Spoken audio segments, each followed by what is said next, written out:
saya Dominika Hermalia Marbun dengan NIM 14301122015 dengan dari Prodi Sarjana Terapan Keperawatan semester 6. Di sini saya akan menjelaskan mengenai apa itu epidemiologi dan model-model epidemiologi lalu prepatogenesis dan patogenesis dari kasus penyakit demam tifoid.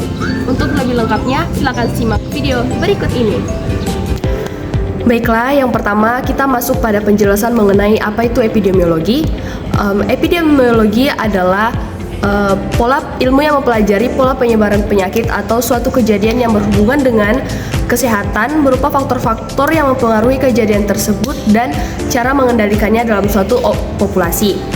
Secara etimologis, epidemiologis berasal dari bahasa Yunani yang dimana epi berarti diantara, demos berarti orang-orang, dan logos berarti ilmu, sehingga secara harfiah epidemiologis berarti ilmu yang berada pada orang-orang. Lalu yang kedua kita masuk pada topik model, di mana pada epidemiologi terdapat 7 model. Yang pertama adalah model komparamental atau compartmental models, di mana model ini merupakan model matematika yang membagi beberapa kelompok suatu penyakit. Model ini pertama kali diperkenalkan oleh Kernack dan McKendrick pada tahun 1927. Dan model ini menjadi dasar epidemiologi modern.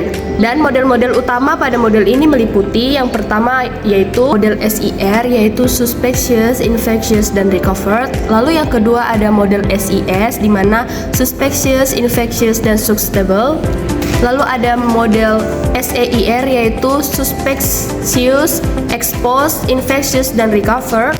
Lalu ada mode stokastik, lalu ada mode difusi spasial. Lalu yang terakhir ada model segitiga epidemiologi, yang dimana dalam model ini mencakup host, agent, dan environment. Kemudian sekarang kita masuk pada prepatogenesis demam tifoid. Jadi kasus yang saya jelaskan pada video kali ini yaitu demam tifoid, di mana disebabkan oleh bakteri Salmonella sp yang kemudian penyebarannya melalui muntahan, urin, dan feses si penderita yang kemudian dibawa oleh vektor yaitu lalat dan juga debu. Nah, kemudian lalat tersebut mengkontaminasi makanan, minuman, sayuran, dan buah-buahan segar yang kemudian nantinya dikonsumsi oleh orang sehat.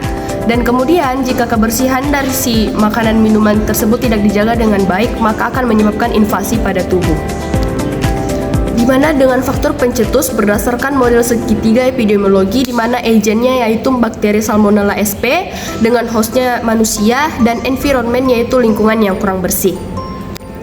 Sekarang kita masuk pada patogenesis demam tifoid.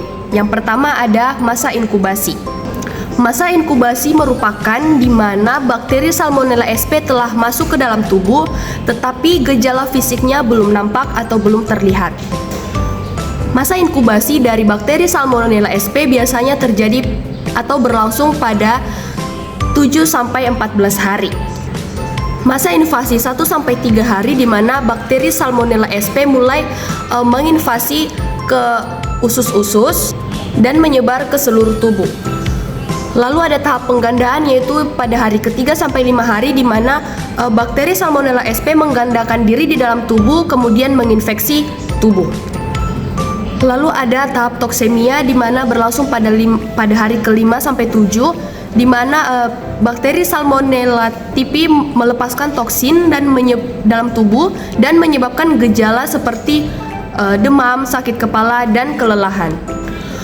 Lalu yang terakhir ada tahap intoksikasi, yaitu berlangsung pada hari ke-7 sampai 14 hari, di mana pada tahap ini gejala menjadi lebih parah dan dapat menyebabkan komplikasi seperti perdarahan usus, perforasi usus, dan sepsis. Lalu yang kedua adalah tahap patogenesis, di mana bakteri Salmonella sp yang tertelan di dalam tubuh manusia kemudian masuk ke dalam saluran pencernaan dan bertahan dengan asam lambung.